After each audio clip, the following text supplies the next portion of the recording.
আজকে আমরা এই প্রেস কনফারেন্সটা দেখেছি, বাধ্য হয়ে দেখেছি।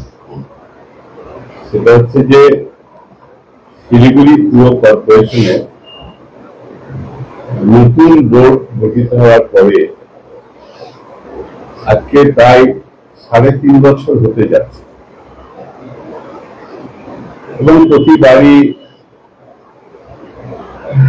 পূর্তি উৎসব পালিত হচ্ছে, বই ছাপানো হচ্ছে, কিন্তু তার সঙ্গে বাস্তবের কোনো সম্পর্ক নেই। সেটাই আজকে আমরা আপনাদের মাধ্যমে শিলিগুড়িবাসীর কাছে তুলে ধরতে চাইছি। তার আগে আমি একটু প্রাসঙ্গিকভাবেই পুরনো কথাটা বলে দিতে চাইছি। এর আগে একবার কংগ্রেস এবং তৃণমূল কংগ্রেস 2009 সালে যৌথভাবে বোর্ড গঠন করেছে এবং সেই বোর্ড পরিচালনার অভিজ্ঞতা শিলিগুড়ির মানুষ দেখেছে এবং পরবর্তীতে আবার কিন্তু তার অভিজ্ঞতার মধ্য দিয়ে মানুষ বামপন্থীদেরই 2014 সালে পুনরায় বোর্ড পরিচালনা করার দায়িত্ব দেওয়া। আমরা সেই সময় আমরা হিসাব করেছি, দেখেছি যে রাজ্যে তৃণমূল কংগ্রেসের সরকার, শিলিগুড়িতে পুরো বোর্ড বামপন্থীরা পরিচালনা করছে। কর্পোরেশন গঠিত হওয়ার পরে সব থেকে বেশি উন্নয়নের কাজ এই সময় আমরা করতে পেরেছি এবং আরো আমরা উন্নয়ন করতে পারতাম, কিন্তু মমতা ব্যানার্জি ঘোষণা করলেন শিলিগুড়ির মানুষকে আমি সবক শেখাবো। শিলিগুড়ি পুর কর্পোরেশন রাজ্য সরকারের কোনো আর্থিক সহযোগিতা পাবে না এবং দেয়ন। আপনারা জানেন, বারবার এটা নিয়ে আমরা আন্দোলন করেছি, কলকাতা গেছি, মন্ত্রীদের দ্বারে ঘুরেছি, কিন্তু তা সত্ত্বেও আমরা সব থেকে বেশি উন্নয়ন, বেশ কিছু কেন্দ্রীয় প্রকল্প আর আমাদের রাজ্যের যারা বামপন্থী এমপি ছিলেন, রাজ্যসভার এমপি, তাদের টাকা দিয়ে এই উন্নয়নের কাজ আমরা করতে সফল হয়েছি।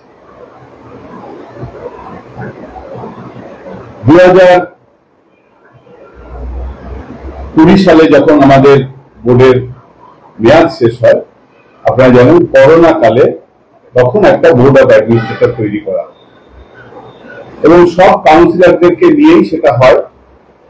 পরবর্তীতে বিধানসভা নির্বাচন 2021-এ, বিধানসভা নির্বাচনের পরে বোর্ড অফ অ্যাডমিনিস্ট্রেটর ভেঙে দেওয়া হলো। বিধানসভা নির্বাচনের আগে ভেঙে দিয়ে পরবর্তীতে গৌতম দেবকে চেয়ারম্যান করে আবার নতুন করে বোর্ড অফ অ্যাডমিনিস্ট্রেটর তৈরি করলো নতুন তৃণমূলের সরকার ভোটে জেতার পর।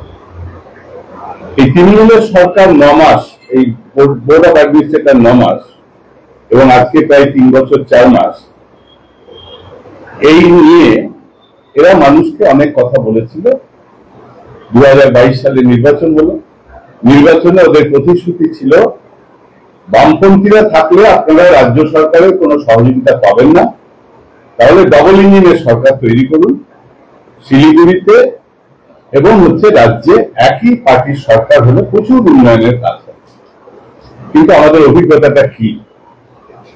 এই সময় যদি আমরা দেখি, শিলিগুড়ি শহরে টোটাল উন্নয়ন বন্ধ এবং এই কথাটা তো আমি একা বলছি না, এই কথাটা বিরোধীরা বলছে না। বোর্ডে তো আমরা একাধিকবার চোখে আঙুল দিয়ে দেখিয়েছি এই কথাগুলো আজকে আমাদের সঙ্গে হচ্ছে, কিন্তু তৃণমূল কংগ্রেসের এমআইসি থেকে শুরু করে কাউন্সিলররা দেখবেন রাত করে ধারাবাহিকভাবে 3 জন কাউন্সিলর পরপর মিটিং আসছে না, তার মধ্যে একজন এমআইসিও আছে। কেন? উন্নয়ন হচ্ছে না। তাহলে আমরা বিরোধীরা সরকারের, আমার ঘরে এসে অনেক সরকারি দলের কাউন্সিলররা বলে, দাদা আপনি একটু বলেন, আমরা তো বলতে পারছি না, আপনি একটু বলেন। তো এই একটা শিলিগুড়ির পরিস্থিতি।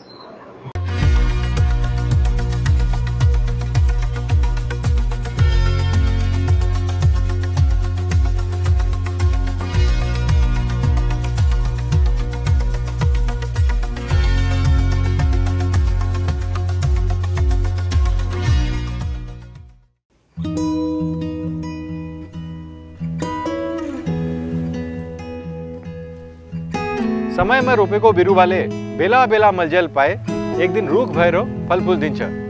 त्यसरी नै एसआईपी में ससानो रकम लगाउनु गर्दै गरी ती रकमहरू भविष्यमा ठूलो रूप लिन सक्छ एवं तपाईले धनवान पनि बनाउन सक्छ। घर बनाउन, उच्च शिक्षा लिन, सुख साधन किन्न, सम्मानित रिटायरमेंट जीवन जिउन होसमा जोश मिलाई एसआईपी में लगानी गरी भविष्य बनाउनुहोस्। म्यूचुअल फंड निवेश बाजार के जोखिमों के अधीन है। योजना से जुड़े सभी दस्तावेजों को ध्यान से पढ़ें। শিলিগুড়িতে নিউ বৈশাখী মেলা 2025 শুরু হয়েছে 7ই মে থেকে। জায়গা ইন্দিরা গান্ধী ময়দান নিয়ার চেকপোস্ট শিলিগুড়ি। সময় বিকেল 3টে থেকে রাত 9:30 পর্যন্ত। থাকছে নাগরদোলা, কলম্বাস নৌকো, ব্রেক ড্যান্স, টোরা, dragon train, Mickey Mouse, ball bouncing, children park, double desk ferris wheel এবং সমগ্র বাংলায় প্রথমবার ফিশ টানেল। সঙ্গে থাকছে রাশিয়ান জলপরি। এছাড়াও থাকছে ভেটাগুড়ির জিলিপি, নানান স্বাদের আচার, থাকছে রাজস্থানী স্টল, রকমারি ঘর সাজানোর উপকরণ, সাহারানপুরের আসবাবপত্র, মনোহারি থেকে খেলনার স্টল, সবই থাকছে বৈশাখী মেলায়। সবাইকে সাদর আমন্ত্রণ।